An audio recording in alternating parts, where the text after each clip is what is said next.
The word yoga, as most of you doubtless know, is the same as our word yoke, Y-O-K-E, and the Latin word jungere, to join. Join, junction, yoke, union, all these words are basically from the same root. And so likewise, when Jesus said, "My yoke is easy," he was saying, really, my yoga is easy. And the word therefore basically denotes the state that would be the opposite of what our psychologists call alienation, or what Buddhists call Sakaya Drishti, the view of separateness, the feeling of separateness, the feeling of being cut off from being. And most civilized people do in fact feel that way, because they have a kind of myopic attention focused on their own boundaries and what is inside those boundaries, and they identify themselves with the inside and don't realize that you cannot have an inside without an outside. That would seem, wouldn't it, to be extremely elementary logic, that we could have no sense of being ourselves, of having a personal identity, without the contrast of something that is not ourselves, that is to say, other.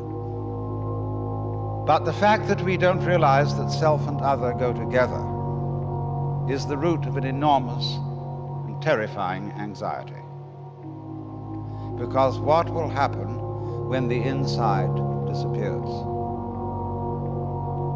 What will happen when the so-called I comes to an end, as it seems to? Of course, if it didn't, I mean, if things did not keep moving and changing, appearing and dissolving, the universe would be a colossal bore. And therefore, you are only aware that things are all right for the moment. I mean, I hope most of the people in this gathering have a sort of genial sense inside them that for the time being, things are going on more or less okay. Some of you may be very miserable. And then your problem may be just a little different, but it's essentially the same one. But you must realize that that sense of life being fairly all right is inconceivable and unfeelable unless there is way, way, way in the back of your mind the glimmer of a possibility that something absolutely unspeakably awful might happen. It doesn't have to happen, of course you'll die one day, but there always has to be the vague apprehension, the Hintergedanke that the awful awfuls are possible. It gives spice to life. Now, these observations are in line with what I'm going to talk about tonight, the intellectual approach to yoga. There are basically certain principal forms of yoga.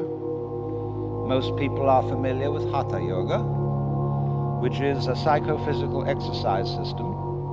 And that's the one you see demonstrated most on television because it has visual value.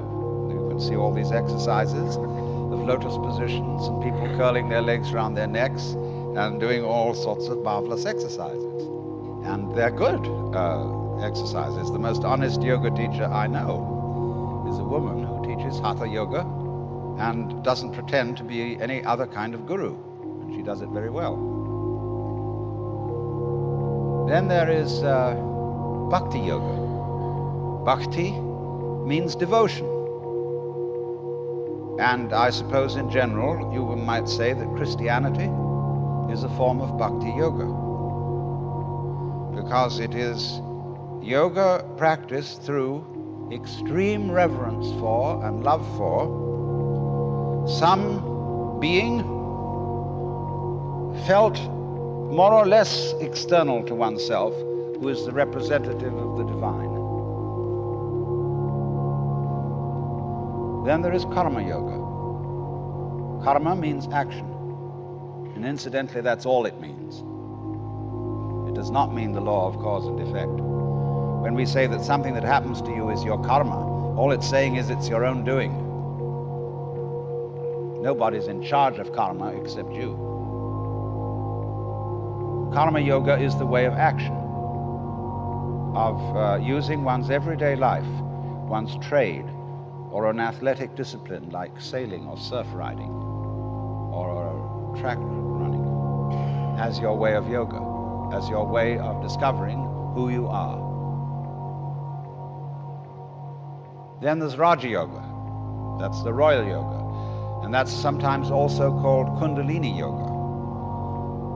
And that involves very complicated psychic exercises having to do with awakening the serpent power that is supposed to lie at the base of one's spiritual spine and raising it up through certain chakras or centers until it enters into the brain. There's a very profound symbolism involved in that, but I'm not going into that.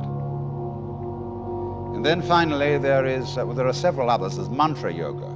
Mantra yoga, which is the practice through chanting of humming, either out loud or silently, certain sounds which become supports for contemplation, for what is in Sanskrit called jhana. And jhana is the state in which one is clearly awake and aware of the world as it is, as distinct from the world as it is described. In other words, in the state of jhana, you stop thinking. That is to say, you stop talking to yourself and figuring to yourself and symbolizing to yourself what is going on. You simply are aware of what is.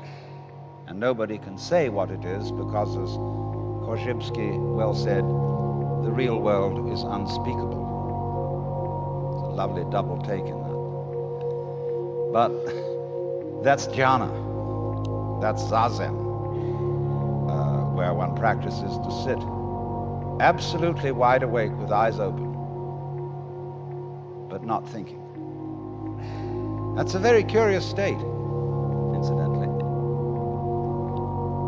I knew a professor of mathematics at Northwestern University who one day said, "You know, it's amazing how many things there are that aren't so." You know, I mean, he was talking about old wives' tales and scientific superstitions and so on. But when you practice jhana, you're amazed how many things there are that aren't so. Because when you stop talking to yourself and you are simply aware of what is, that is to say, of what you feel, what you sense, even that saying too much, you suddenly find that the past and the future have completely disappeared. So also have disappeared the so-called differentiation between the knower and the known, the subject and the object, the feeler and the feeling, the thinker and the thought. They just aren't there because you have to talk to yourself to maintain those things. They're purely conceptual. They're ideas. They're phantoms, ghosts. So when you allow thinking to stop, all that goes away. And you find you're in an eternal here and now. And there's nowhere you're supposed to be. There's nothing you're supposed to do. There's nowhere you're supposed to go, because in order to think you're supposed to do something, you have to think. And so it's incredibly important to unthink at least once a day for the very preservation of the intellectual life. So if we stop that temporarily and get our mind clear of thoughts, we become, as Jesus said, again as children, and get a direct view of the world, which is very useful once you're an adult. There's not much you can do with it when you're a baby, because everybody pushes you around. And you know, they pick you up and sit you there, they sit you there. And you can't do much except practice contemplation. Only you can't tell anyone what it's like. But when, as an adult, you can recapture the baby's point of view, you will know what all child psychologists have always wanted to know, how it is that a baby feels. And the baby, according to Freud at least, has the oceanic experience. That is to say, a feeling of complete inseparability from what's going on. The baby is unable to distinguish between the universe and his or her action upon the universe. And most of us, if we got into that state of consciousness, might be inclined to feel extremely frightened and beginning to ask, who's in charge? I mean, who controls what happens next? We would ask that because we are used to the idea that the process of nature consists of controllers and controlees, things that do and things that are done to. This is purely mythological. So many spiritual teachers and gurus will look at their disciples and say, I am God. I have realized. See? But the important thing is that you are. Whether I am or not is of no consequence to you whatsoever. I could get up and say, I have realized. I put on a turban, yellow robe, whatever, and say, come and have darshan. I'm Guru. You need the grace of Guru in order to realize, and so on, and it'd be a wonderful hoax. It'd be like picking your pockets and selling you your own watch.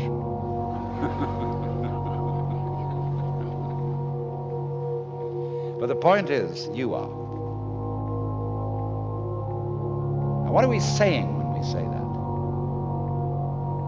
We're obviously saying something very important.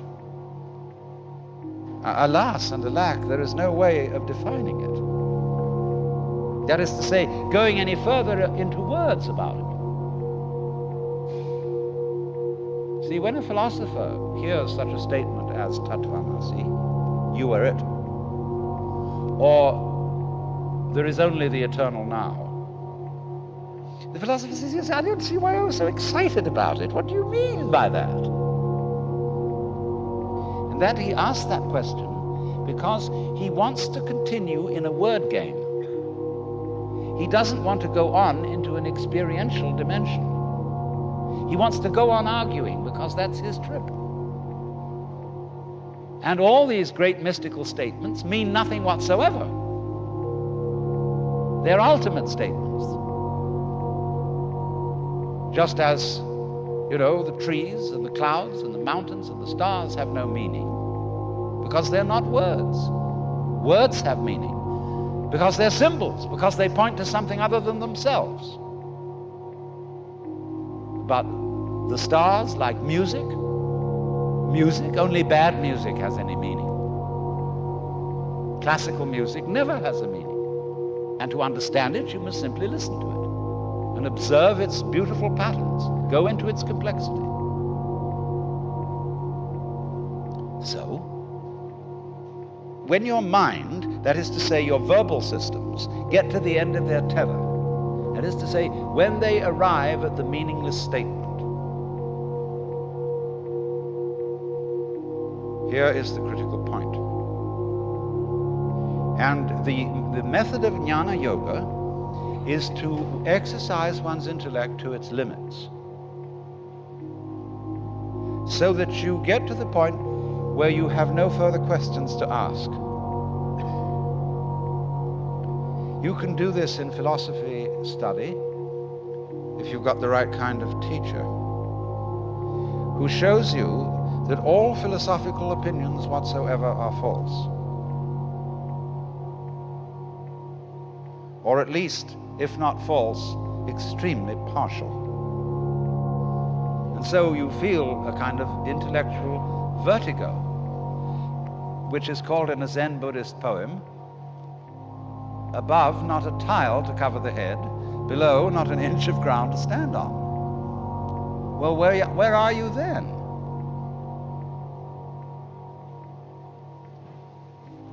Well, of course you always were. You've discovered you're it. And that's very uncomfortable, because you can't grab it.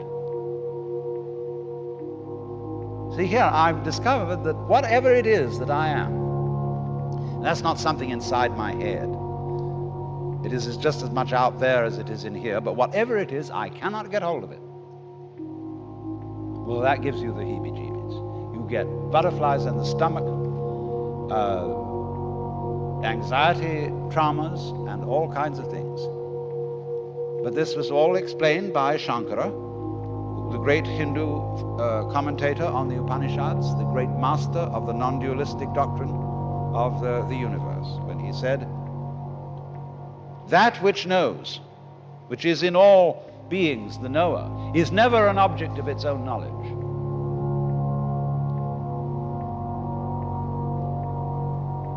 So therefore, to everyone who is in quest of the supreme kick,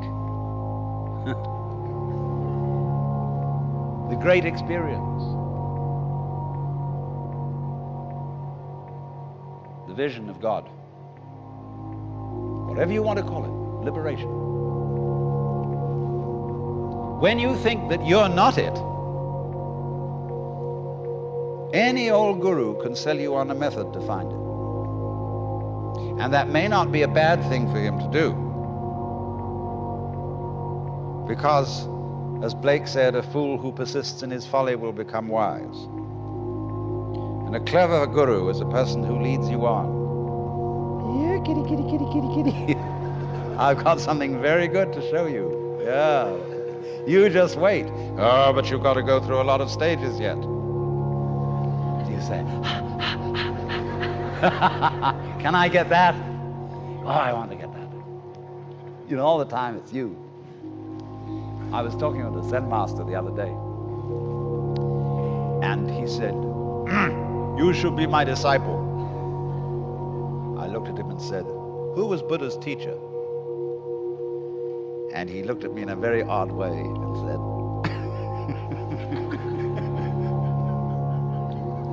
so he burst into laughter, and he gave me a piece of clover.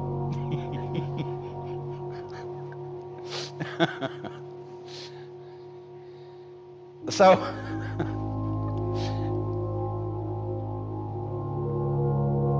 you see, so long as you can be persuaded that there's something more that you ought to be than you are, you've divided yourself from reality, from the universe, from God, or whatever you want to call that, the tat in Tattvamasi. And you will find constantly, if you are interested in anything like this, in psychoanalysis, in Gestalt therapy, in sensitivity training, in any kind of yoga or what have you, that there will be that funny sensation of what I'll call spiritual greed that can be aroused by somebody indicating to you, there are still higher stages for you to attain. You should meet my guru.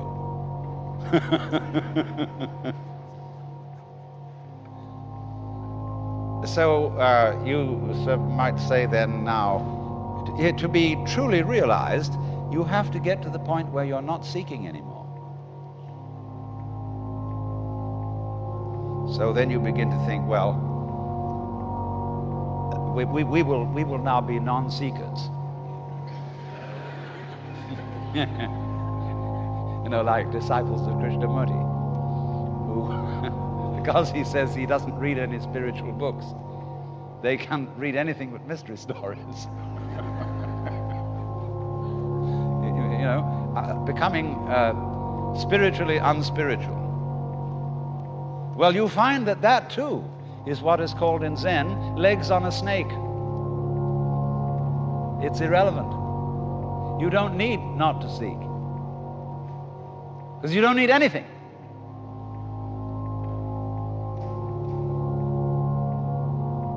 And it's like crawling into a hole and pulling the hole in after you. And the great master of this technique was a Buddhist scholar who lived about 200 AD called Nagarjuna.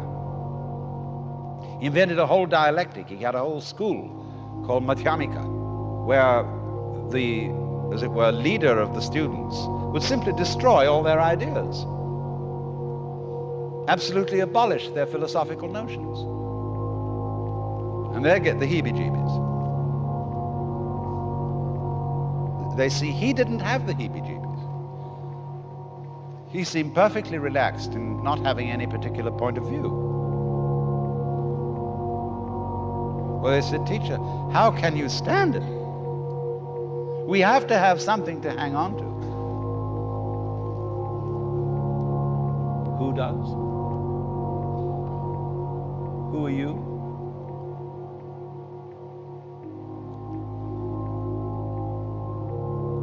And eventually you discover, of course, that it's not necessary to hang on to anything, to rely on anything. There's nothing to rely on, because you're it. It's like the universe. It's like asking the question, where is the universe? And by that I mean the whole universe. Whereabouts is it in space? Everything in it is falling around everything else, but there's no concrete floor underneath for the thing to crash. Because the space, you can think of infinite space if you like. You don't have to think of curved space. The space that goes out and out and out forever and ever and has no end. What is that? Of course it's you. What else could it be? Only the universe is delightfully arranged so that as it looks at itself, in order not to be one-sided and prejudiced, it looks at itself from an uncountable number of points of view. We thus avoid solipsism, as if I were to have the notion that it's only me that's really here, and you're all in my dream. Of course, that point of view cannot really be disputed, except by imagining a conference of solipsists, arguing as to which one of them was the one that was really there.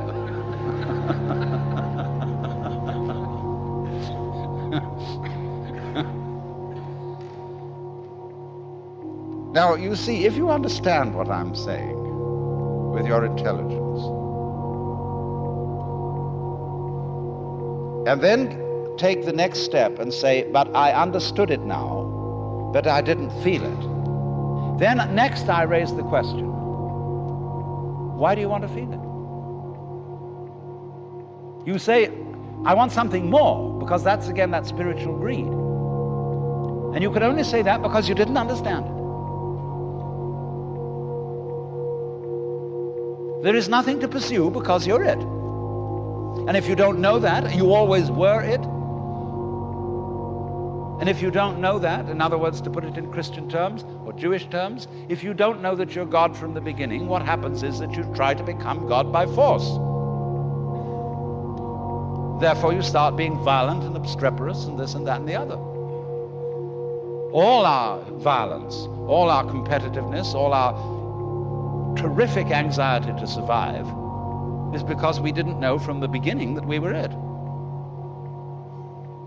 Well, then you would say, if we did know from the beginning, as in fact you did, when you were a baby, but then everybody says, well, nothing would ever happen. But it did happen, didn't it? And it's, some of it's pretty messy. But what people don't realize is they say, well, take the Hindus. It's basic to Hindu religion that we are all God in disguise, and that the world is an illusion.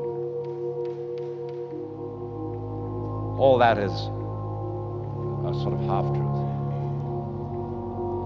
But if that is the case, if Hindus, and really awakened Hindus, by the knowledge of their union with the Godhead, would simply become inert, why then Hindu music? The most incredibly complex, marvelous technique. When they sit and play, they laugh at each other. They're enjoying themselves enormously with very complicated musical games. But when we come and the symphony orchestra gets up, everybody dresses in evening dress, and a serious expression, and all the audience is down. You know, it's like it's in a kind of church.